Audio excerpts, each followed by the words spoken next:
Olá pessoal, tudo bem? Eu sou Felipe Góes, cirurgião plástico e professor, e este é o nosso podcast Plástica em Foco. Aqui abordamos os temas do universo da cirurgia plástica de forma prática, através de uma linguagem simples e acessível, sempre baseado no que há de mais recente na ciência médica atual.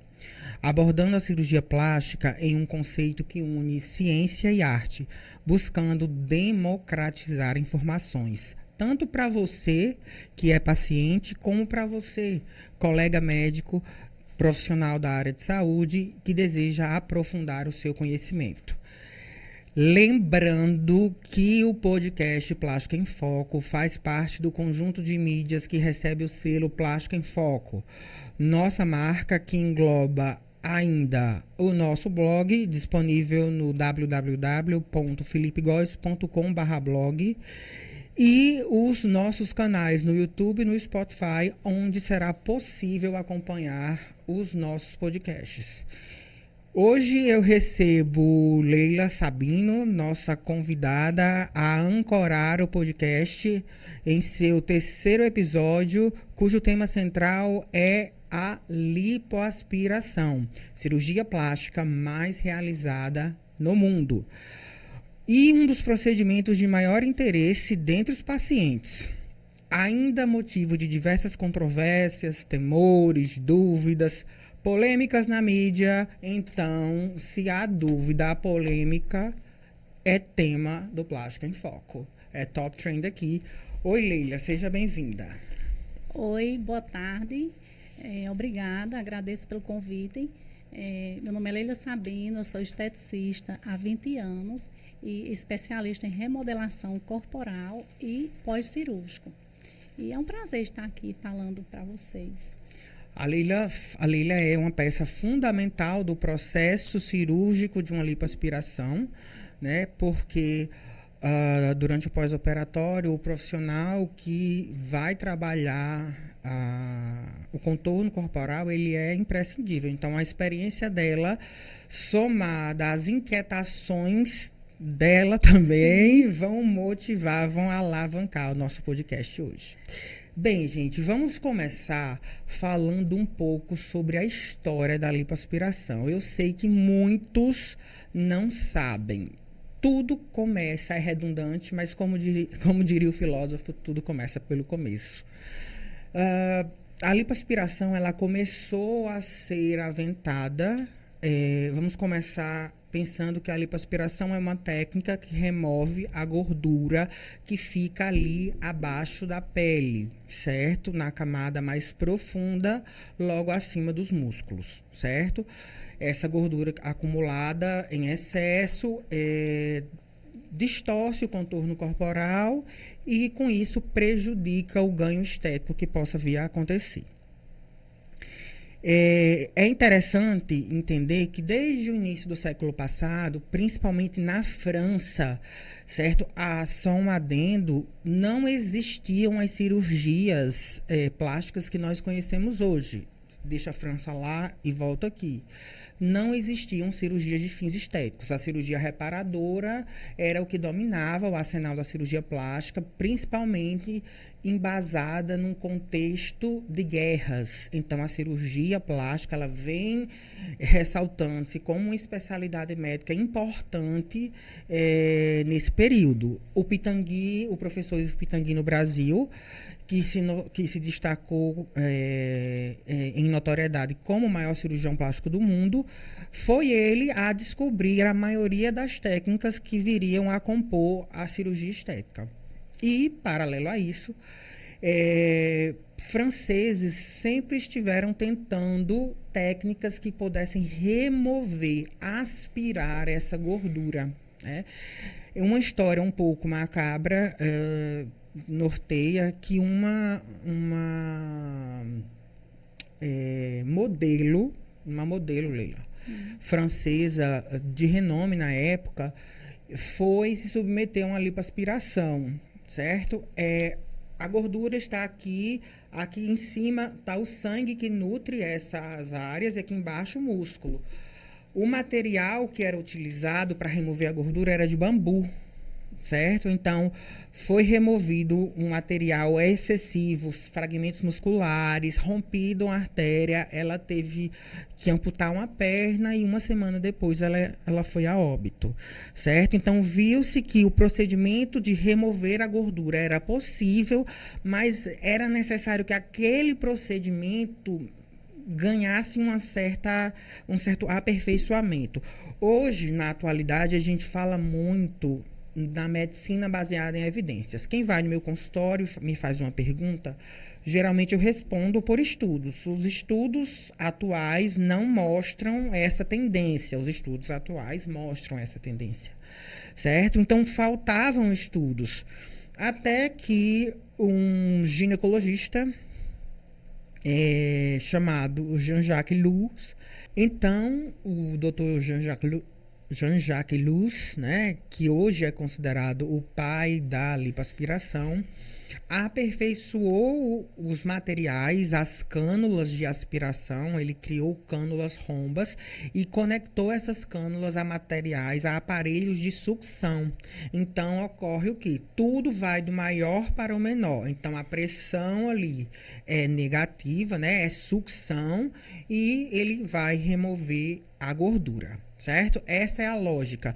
Com cânulas mais finas, ele agredia menos a pele e agredia menos as camadas musculares. Então, tinha menos danos para as pacientes. Além disso, a técnica ela passou a ser infiltrativa. Como assim? São preparadas soluções à base de substâncias que evitam o sangramento. Por quê? Nos primórdios, a lipoaspiração era sinônimo de um pós-operatório na unidade de terapia intensiva, certo? Então, a lipoaspiração hoje, da época de Luz a hoje, várias coisas aconteceram. E é isso que nós vamos debater aqui no nosso podcast hoje, certo? Então, o importante é que vocês saibam que a história é fascinante, porque a curiosidade levou o homem à descoberta de um procedimento que revolucionou a cirurgia plástica mundial. Paralelamente, o professor Pitangui vinha desenvolvendo a cirurgia da região abdominal. Então, criou-se a abdominoplastia, que associou-se com a lipoaspiração, e no ano 2000, a lipoabdominoplastia, considerada a maior inovação dos anos 2000. Bem, essa é a nossa história. E agora eu queria você, Lilian, me conte uma coisa, Lilian. Na sua vivência, você recebe paciente, você já foi paciente, né? Eu queria entender o que você, na sua anamnese, você pergunta ou a paciente traz para você que fez determinado tipo de lipoaspiração. Eu fiz uma lipo clássica, eu fiz uma lipo HD, eu usei vibrolipo, eu usei laser, eu fiz abdominoplastia com lipo, ou eu fiz lipoabdominoplastia. É tudo igual, é tudo diferente. Me passe essa sua visão do profissional que está aí e com o paciente, porque vale salientar, pessoal, nós falamos aqui lipo HD, lipo clássica, vibrolipoaspiração, lipo a laser, lipoaspiração mais abdominoplastia e lipoabdominoplastia. Coisas diferentes. Então, vamos lá. Sim. Na minha vivência enquanto paciente e também profissional, né? Eu vou falar as duas situações. Eu já fiz abdominoplastia, já fiz lipoaspiração e também inclusão de prótese mamária. E os cuidados, nós devemos ter muito cuidado ao escolher o profissional médico, né? Para fazer o procedimento cirúrgico. Tudo isso para sua segurança. Você tem que pesquisar não só o valor. Isso aí, o valor é o de menos, né? Você tem que procurar o profissional médico. Sobre os óbitos, né? Tem que ter muito cuidado com isso. Essa questão aí enfim, Mas quando a gente dança aqui pelos tipos, eu queria entender o que você entende sobre isso aqui. Você consegue entender o que é uma lipo HD? que é uma lipoclássica? Você acha que tem diferença na sua visão, mesmo como paciente? Paciente, sim, Sim. como paciente, sim. Essa questão aí das tecnologias utilizadas nas lipos, né? Eu percebo uma recuperação mais rápida do paciente. Da lipoclássica, da vibrolipo e da lipolaser. Quando se usa essas tecnologias, eu percebo... Você como aquela que trabalha o sim, pós-operatório. O pós, No pós-cirúrgico, falando da profissional Leila, né? No pós-cirúrgico, eu percebo que quando é utilizada a tecnologia do vibrolipo ou da lipolaser, feito a lipolaser, eu percebo uma recuperação mais rápida, sabe? A lipoclássica, então assim, a lipoaspiração veio ganhando espaço, e queria se lipar mais e fazer menos cirurgias de exérese, ou seja, remoção de blocos de pele. Só que onde corta não pode aspirar. Por quê? Porque a vascularização da pele fica comprometida. Então, no ano de 2006, um cirurgião colombiano pegou tudo que o Ilus tinha pregado e mapeou todos os músculos do corpo humano, a origem e a inserção, através de ressonância magnética.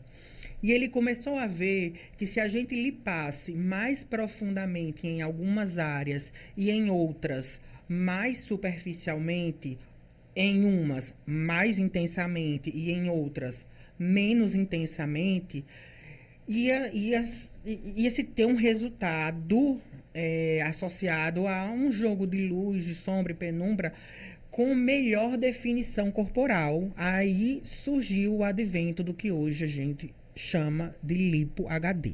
Então, a gente diz que a lipo é clássica quando se utilizam cânulas de sucção habitual.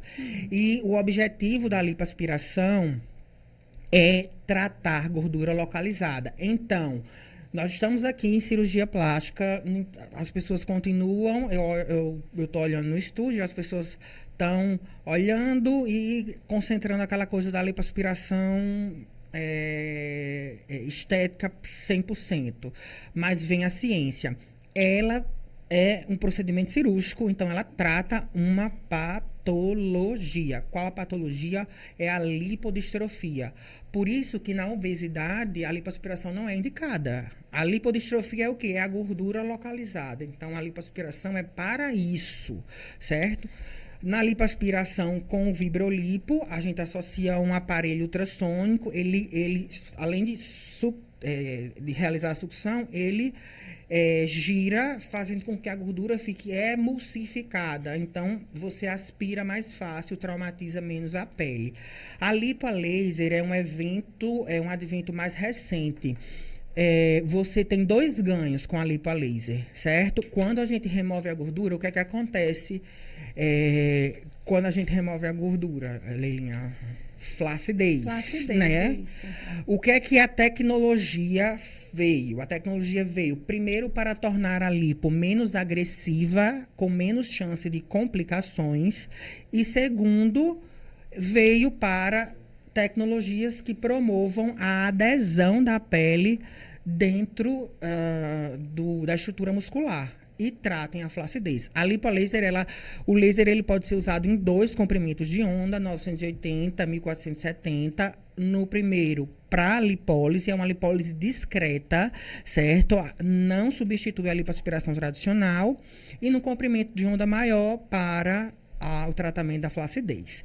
Lipoabdominoplastia não é a mesma coisa de abdominoplastia com lipo. Na abdominoplastia com lipo, você vai promover um descolamento da porção central do abdômen e lipoaspirar só na região lateral. Na lipoabdominoplastia, não. Você lipoaspira todo o abdômen anterior completo, amplo e restrito, e só descola do músculo na região central, onde precisa corrigir a diástase muscular. Com isso, você dá mais definição e consegue lipar mais, certo?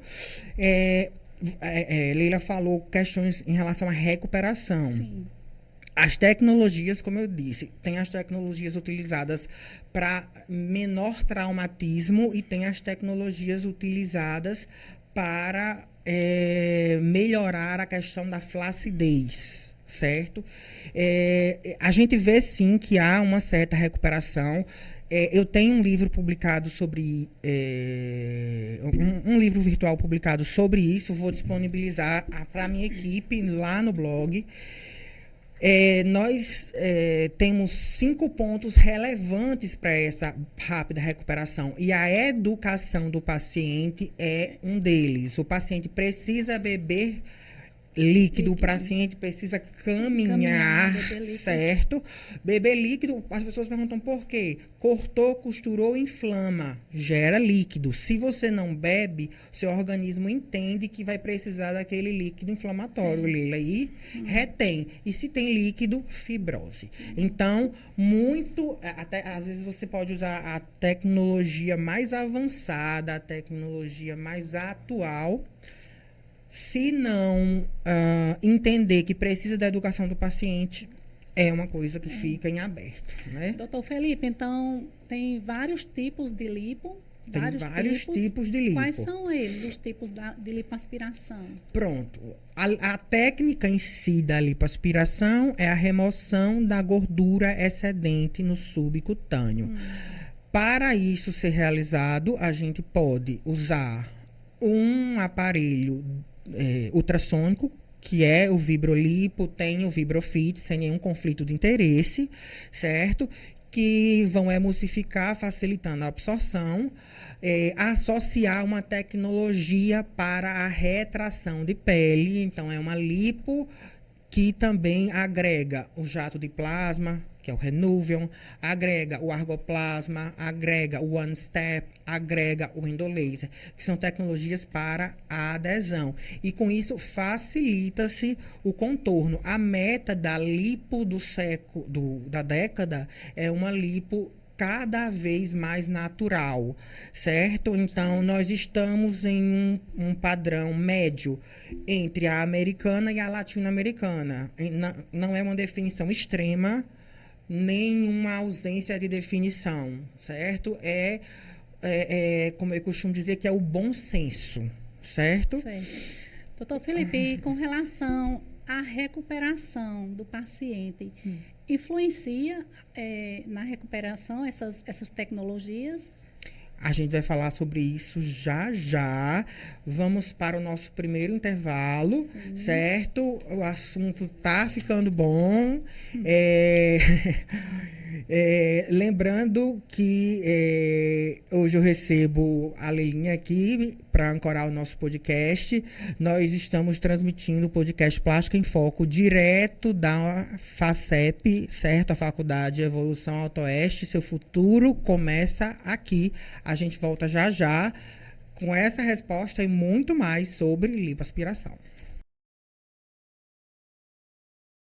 E aí, pessoal, estamos de volta com Plástica em Foco, o podcast.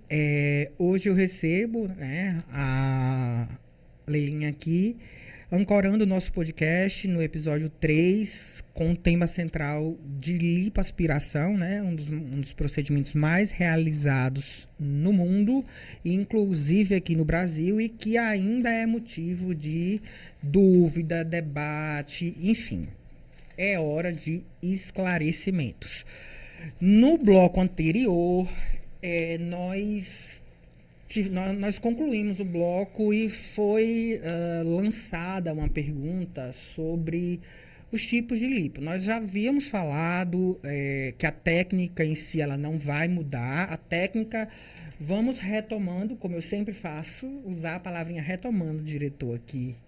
Vamos retomando. Lipoaspiração trata a gordura localizada. Usa cânulas, técnica clássica, através de tecnologia ultrassônica, vibrolipoaspirador com laser, lipo a laser. Tudo isso, recuperação mais rápido e melhor resultado estético. Contudo, no mercado existem apelos comerciais, termos apelativos que não correspondem a procedimentos cientificamente difundidos, certo? Que são os famosos mini-lipo e hidrolipo. Lipoaspiração é lipoaspiração. Então, você poder realizar uma lipoaspiração de uma pequena área, certo? É uma lipoaspiração de uma pequena área, certo? Mas você realizar uma lipoaspiração e denominá-la de hidrolipo, tumescente, mini lipo, e com isso buscar minimizar a chance de complicações, isso não existe, pessoal. Então, esse profissional que leva esse nome comercial para você, a harmonização facial da lipoaspiração, enfim.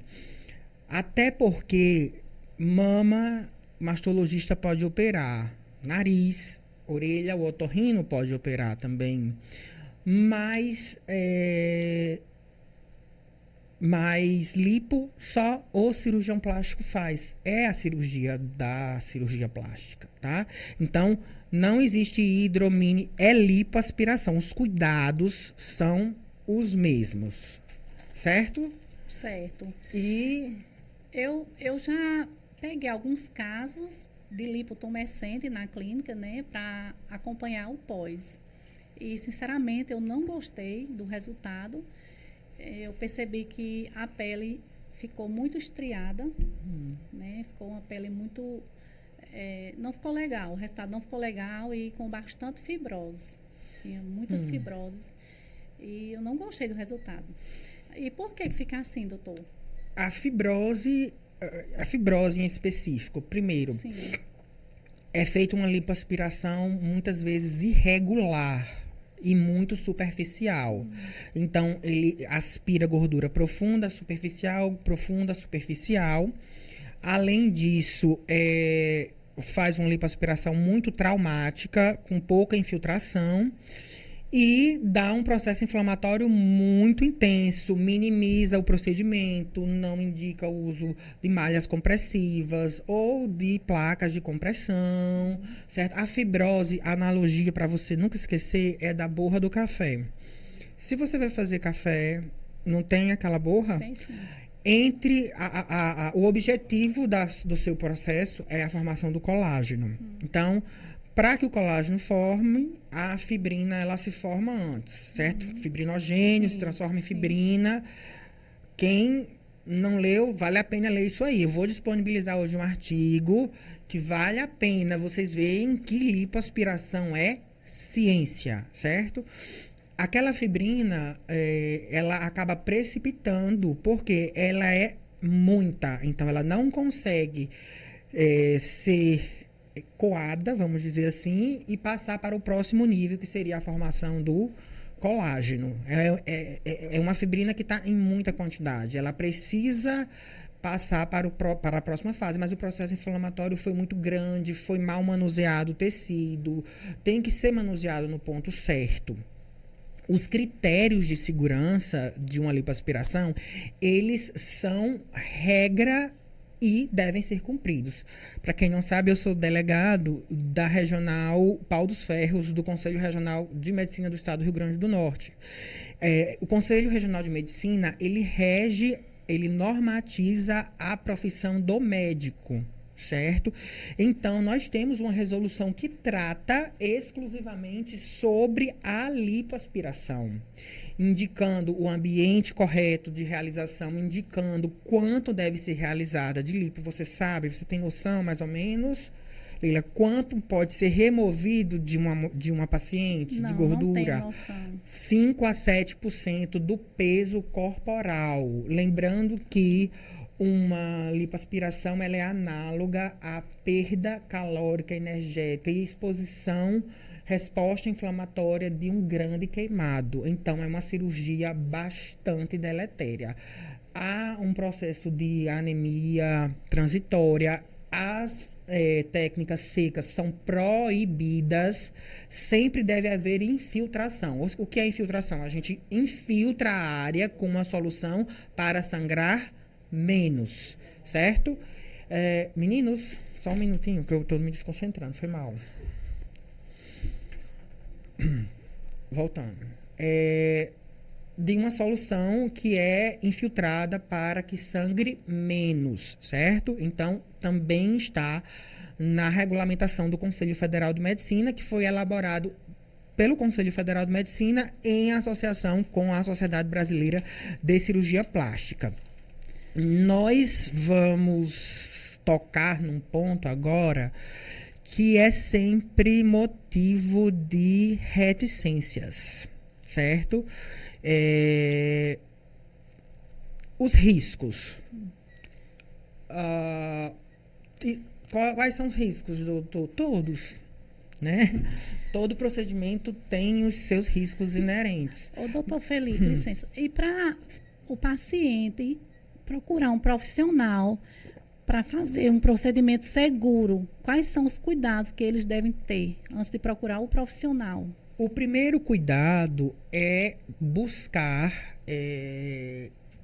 o site da Sociedade Brasileira de Cirurgia Plástica, o www.sbcpoficial.org.br, certo? Tá aparecendo aqui na tela. Lá você vai consultar no seu estado o nome do seu cirurgião. Lá, o cirurgião que for membro da Sociedade Brasileira de Cirurgia Plástica, não que isso o isente de qualquer questão, não.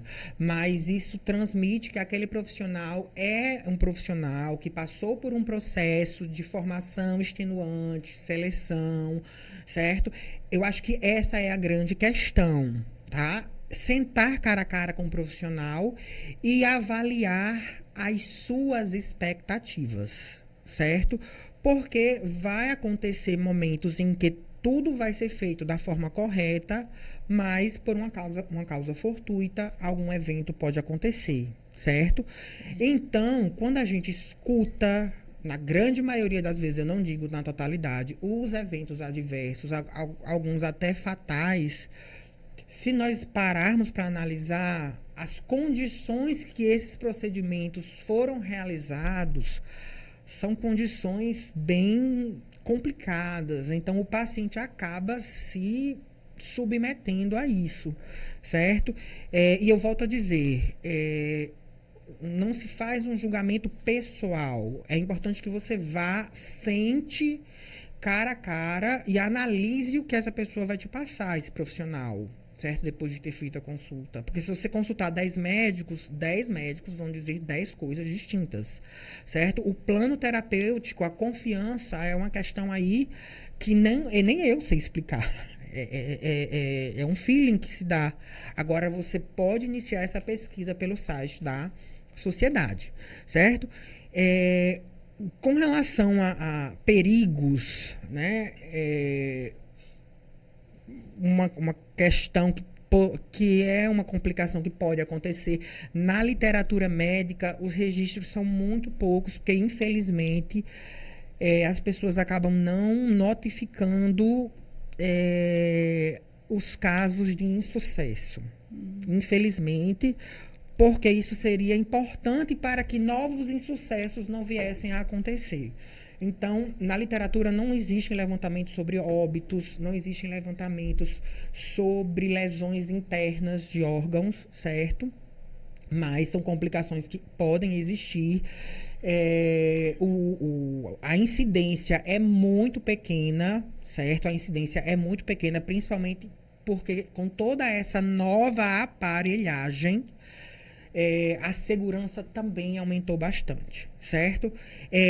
Um fator que ainda não pode se fugir são os eventos tromboembólicos. O tromboembolismo venoso, a trombose venosa profunda e o tromboembolismo pulmonar, certo? Então, se a paciente tem fatores de risco, como já teve trombose prévia, toma anticoncepcional hormonal oral, deve avisar ao seu médico, certo? Você precisa avisar ao seu médico, tá? Porque aí vai demandar um cuidado específico. Então, eu citaria o tromboembolismo venoso como a complicação mais registrada, certo? Leila, você que trabalha aí com lipoaspiração, o que tem ouvido falar, o que você acha que é lipoescultura? A lipoescultura é o procedimento de remodelagem corporal através da lipoaspiração. A lipoescultura começou quando o Ilus aspirou um lipoma, que é um tumor de gordura, e reinjetou essa gordura em um outro local. Então, a lipoescultura é o procedimento em que removemos a gordura e reutilizamos. Como, doutor? Essa gordura ela tem que ser preparada. Existem várias técnicas de preparo, certo? E de tudo que a ciência tem dentro do âmbito da cirurgia plástica, de tudo que a ciência tem desenvolvido, essa parte é a que mais vem ganhando força nos últimos tempos. Por quê? Lá em 1997, quando a ovelha Dolly foi clonada, prestem bem atenção, quando a ovelha Dolly foi clonada, acreditava-se que para clonar um indivíduo, você precisaria de células chamadas de totipotente. Células que teriam a capacidade total de formar um novo indivíduo. De lá para cá, viu-se que não. Células pluripotentes têm capacidade de formar padrões celulares específicos. E onde há maior potencial pluripotente? Nos adipócitos. Então, as células de gordura, elas têm sido utilizadas através de preparo específico, não só para remodelar aumento glúteo, aumento mamário, já tem sido feito aumento mamário puro com gordura e híbrido, gordura e silicone, mas também para o rejuvenescimento facial e tratamento de feridas. Por quê? Porque ela melhora, ela recria partes da pele que estão danificadas, fotoenvelhecidas. Então, essa questão da lipoescultura, ela saiu de um patamar raso para algo extremamente importante, entendeu? Então, isso que a gente precisa frisar. A lipoescultura não só para fins estéticos. Talvez esse seja o grande avanço da década na cirurgia plástica. Já já nós voltamos, nos momentos finais, nós vamos falar sobre algo que está na boca das pessoas. Lipo e lipedema. Você acabou de me dizer que não conhece muito, minha equipe não conhece, tá? Sim, então, lipo e lipedema. Vamos falar sobre os cuidados pré e pós e as nossas considerações finais. Nós estamos aqui, Plástica em Foco, direto das instalações da faculdade FACEP, Faculdade de Evolução Autoeste Potiguar. Você faz o seu futuro aqui. Até já! Olá, pessoal, estamos retornando de volta com Plástica em Foco Podcast, direto das instalações da FACEP, no nosso terceiro episódio da segunda temporada, hoje ancorado por minha querida Lili, com o tema lipoaspiração. E nós já abordamos a história, nós já abordamos os tipos de lipoaspiração, nós já abordamos os riscos da lipoaspiração, nós já falamos sobre a regulamentação da lipoaspiração, falamos também sobre lipoescultura e agora é hora de falar sobre lipedema. Você já me disse que Leila não conhece muito ainda, está ainda chegando, então é hora da gente debater esse tema. Sim. Que é o tema do futuro. Lipedema vai dominar as rodas de ciência, né? O lipedema é a desproporção, certo? É o aumento desproporcional dos membros inferiores em relação ao tronco, certo? É diferente da obesidade, onde há um aumento global, certo? É diferente do edema linfático, porque o edema linfático acomete todo o membro inferior. Lembrando que a região do dorso do pé não é acometida pelo lipedema, nem o dorso da mão. E o lipedema antes o paciente sofria, porque não existiam técnicas. Então, quantas vezes a gente não abordou? Você viu aquela paciente que reclamava do quadril, ela é magra, mas tinha aquele quadril, tinha o braço largo, né? Sim. Isso é uma coisa tão... Não é, Leila? Eu tenho muitas pacientes que reclamam muito do acúmulo de gordura nos membros inferiores e também nos membros superiores, né? E isso aí é uma coisa que antes a lipoaspiração não era tão indicada. Por quê? Porque dizia-se que fazendo a lipo iria haver muita flacidez. E hoje, com as tecnologias para a flacidez, temos aí um tratamento adequado para essas Que pacientes. bacana, muito bom, viu? Bom saber. O lipedema é uma doença crônica inflamatória, certo? O aspecto da gordura é um aspecto doente, tá? Então, por mais que a paciente passe por um processo de reeducação alimentar, o tratamento cirúrgico vai ser o tratamento que vai melhorar, certo? Utilizando a lipoaspiração mais as técnicas de retração de pele.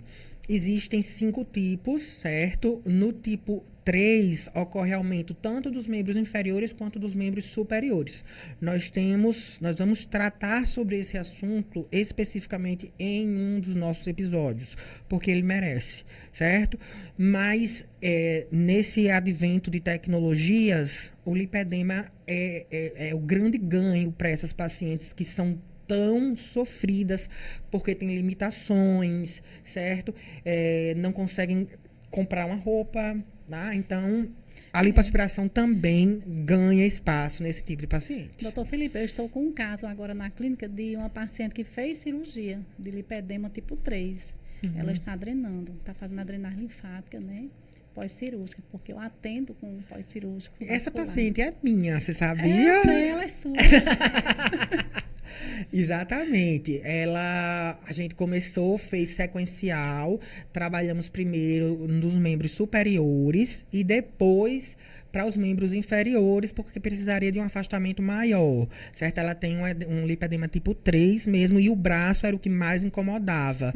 Não tem como ser feita uma cirurgia excisional, porque ela não tem flacidez, é gordura mesmo. Viu que bom que ela tá com você. Sim. Doutor Felipe, se essa paciente, se ela continuar com sobrepeso, esse lipedema, ele pode voltar? Não, porque o lipedema ele não está associado ao sobrepeso. O aspecto da gordura é uma gordura inflamada, é uma gordura lobulada, certo? Claro, se ela ganhar peso, o peso vai se distribuir pelo corpo, mas aquele aspecto, não, até porque o que vai acontecer é um aumento do adipócito que fica, o que remove não é substituído, né? Então, e a gente tem visto na nossa prática que o paciente ele ganha um estímulo para ir atrás e não voltar ao que era.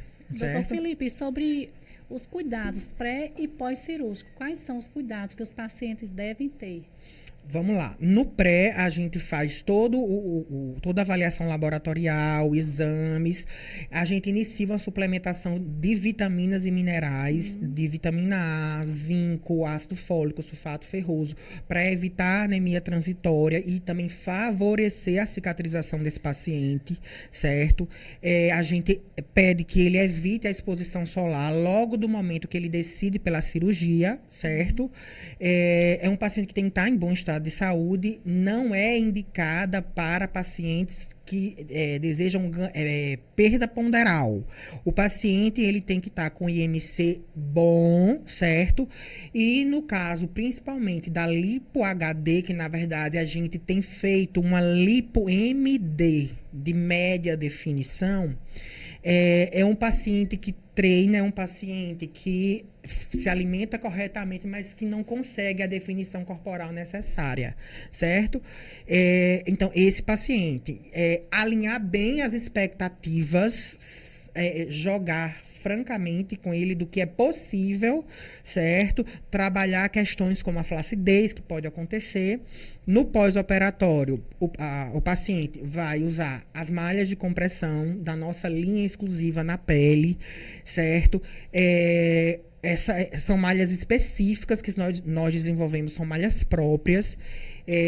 Vão usar também materiais de compressão elástica, semelhante a uma borracha impermeável, para facilitar e moldar os contornos musculares, a gente prescreve uma suplementação de vitaminas, uma suplementação de colágeno, medicamentos, antibióticos, medicamentos para dor e medicamentos para evitar trombose, certo?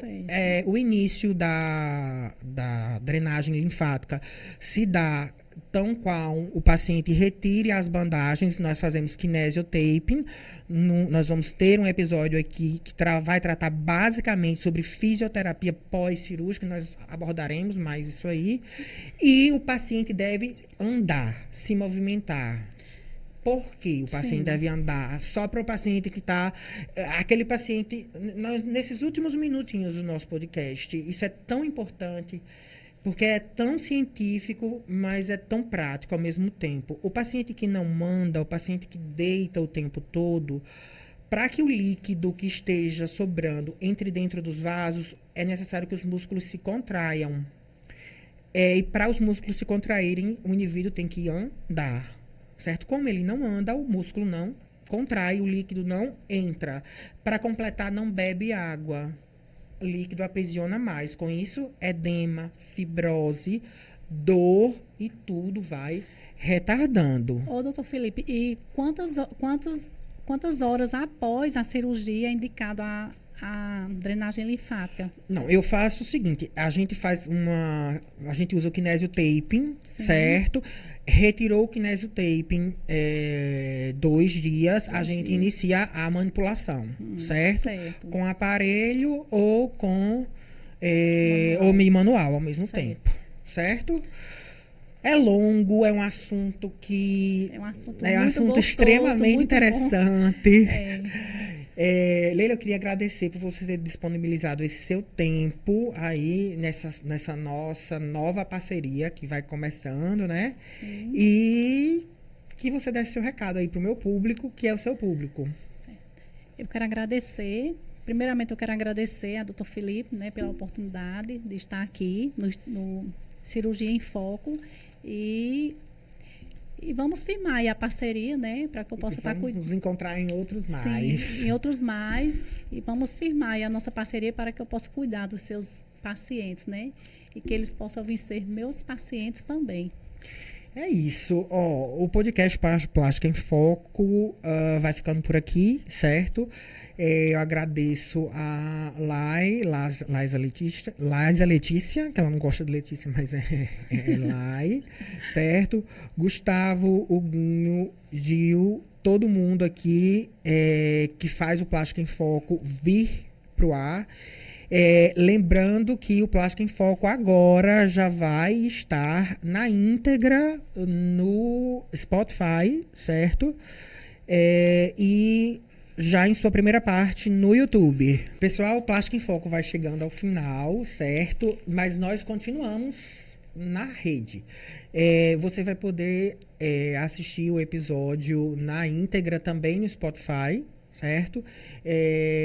E conferir no nosso blog www.felipegoes.com/blog uma matéria completa sobre LipoHD e lá tem um artigo novo para você se aprofundar, certo? Aqui é democratização da informação. Muito obrigado, Leila. A gente se encontra. Obrigada. Tchau.